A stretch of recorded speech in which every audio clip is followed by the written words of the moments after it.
Yavuz Sultan Selim, Selim'i çok kısa süren hükümdarlık dönemine çok önemli zaferler sığdırmıştır. Yavuz Sultan Selim öncelikli olarak Safevi tehlikesini ortadan kaldırmak için İran'a sefer düzenlemiş ve Şah İsmail'in göçebe Türkmenler üzerindeki etkinliğini nispeten azaltmıştır. Diğer yandan Suriye üzerine yürüyerek Memluk hükümdarı Kansu Gavri'yi yenmiş ve ülkesinin doğu ve güneydoğu sınırlarını nispeten emniyetli hale getirerek ticaret yollarını kontrol altına almıştır. Dönemin şairleri onun seferlerini destansı bir dille işleyerek Selim nameler yazmıştır. Siyasal iktidarını şöhretli bilgin ve sanatkarları himaye etmek suretiyle pekiştirmek için Tebriz'i ve Kahire'yi aldığında yüzlerce sanatkarı İstanbul'a göndermiştir. Siyaset ve kültür alanında dedesi Fatih'in İstanbul'u dünyanın kültür merkezi haline getirmek için gösterdiği gayretlerle örtüşen politikasını benimsemiştir. Edebi kişiliği, İstanbul'daki sanatkar ve bilginleri himaye etmiştir. Yavuz devrindeki kültür ve bilim hayatının renkli simaları arasında Tacizade Cafer Çelebi, Müeyyedzade Abdurrahman Çelebi, Zembilli Ali Efendi ve İbni Kemal dikkati çeker.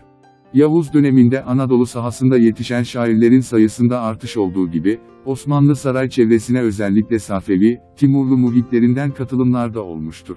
Kendisi de divan oluşturacak kadar Farsça şiir söylemiştir.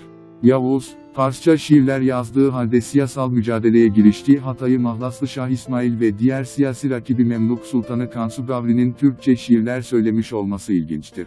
Farsça şiirleri Ali Nihat Tarlan tarafından Türkçe'ye çevrilmiştir. Günümüze ulaşan az sayıdaki Selimi Mahlaslı Türkçe şiirin Yavuz Selim'e ait olup olmadığı ise kuşkuludur. Yavuz Sultan Selim'in mütekerrir murabbası. Gözlerun fitnede Ebrun ile envaz mı ki? Dil asıl maver zülfüne cambaz mı ki? Bizi kahır eylediğin lütfuna az mı ki? Neyi ki şive mi ki cevir mi ki naz mı ki?